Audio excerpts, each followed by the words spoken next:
বলো। হ্যাঁ বলেন স্যার। পুরো সিনেমেটিক। ফোনটা কাটো বলছি, একটু আমার কথা শোনো না। পুরো সিনেমেটিক। হ্যালো, পরে ফোন করো, আমার বর এখন খাচ্ছে। কই গেলা? আবার কাজে চলে গেলে? এত পরিশ্রম কে করে টুমু? দেখো সবাই পরিশ্রম করে। এদিকে আসো, তোমাকে বলি, পরিশ্রম শুধু আমি নয় সবাই করে। তুমি আমার পাশে আসো বলে তুমি আমার পরিশ্রমটা দেখতে পাচ্ছ। আমার মতো অনেক ছেলে মেয়ে আছে প্রচুর পরিশ্রম করে নিজের পায়ে দাঁড়িয়েছে। এখানে আমি একটা কথা বলি, বল। তুমি তো ইউটিউবার। হুম। কিছু কিছু ইউটিউবার আছে না, তোমার পরিশ্রম দেখেও নিজেই বলে এই কি করে এতটা পরিশ্রম করে। দেখো, আমাকে শুধু যদি তুমি ইউটিউবার বলো এটা ভুল হবে। আমি এমন একজন ইউটিউবার, আমার দ্বারা প্রায় 100-র উপরে ফ্যামিলি নিজের পেটের অন্ন জোগাড় করছে। যেমন পেটুবেকের 40 জন স্টাফ আছে।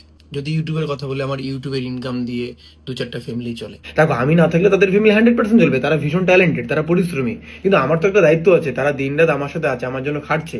আগামীতে যাতে আমি তাদের ফ্যামিলির দায়িত্বটা বজায় রাখতে পারি, ধরে রাখতে পারি, সেই সব চিন্তা মাথায় করে ভাই, শুধু নিজের জন্য চিন্তা নয়।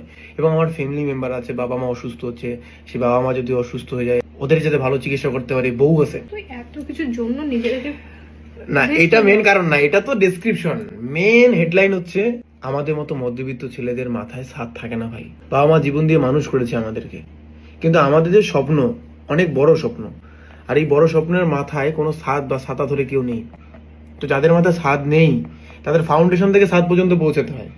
এক কথা, যাদের গডফাদার নেই, নিজেকেই শিখতে হয়, নিজেকে সবকিছু করতে হয়।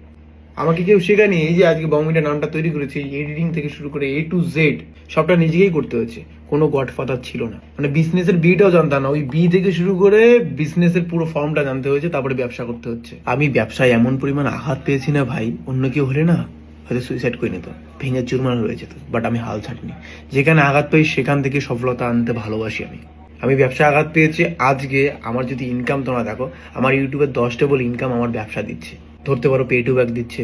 আমি কিন্তু ইউটিউবের টাকা চলি না ভাই, আমি ব্যবসার টাকায় চলি। ব্যবসার টাকা যা দেখো সেগুলো করি। ইউটিউবের টাকাগুলো কি করি? ইউটিউবে কতটুকু ইনকাম হয় ভাই, মানুষ যতটা ভাবে ততটা কিন্তু হয় না। এখন তো সব কমিয়ে দিয়েছে। সেই ইউটিউবের টাকায় আমার উজ্জ্বল ফিল্ম আর রেশন দিতেই চলে যায়। এটা বলার কারণ হচ্ছে ব্যবসায় আঘাত পেয়েছি, তো অনেকে ভেবেছে আমি কামব্যাক করবো না ব্যবসায়। করেছি ভাই, অহংকার নয়। এটা প্রতিটা ইয়ং ছেলে, ইয়ং মেয়েদের বলবো, যাদের স্বপ্ন আছে, বারবার ব্যর্থ হচ্ছ, 10টা লোক ভাবছে তুমি সফলতা আনতে পারবে না, যেখানেই আছো ওখানেই সফলতা নিয়ে আসবে। সে ব্যবসা হোক, ইউটিউব হোক, আর চাকরি হোক, সব সম্ভব ভাই। অনেকে বলে না যে চাকরি সম্ভব না, চাকরিও সম্ভব ভাই। কেন মানুষ পাচ্ছে না? তোমাকে তার জন্য পরিশ্রম করতে হবে। অনেস্ট বলো তো ভাই, তুমি যদি জীবন ছেড়ে চাকরির জন্য লড়াই করো, তুমি পারবে কিনা চাকরি আদায় করতে?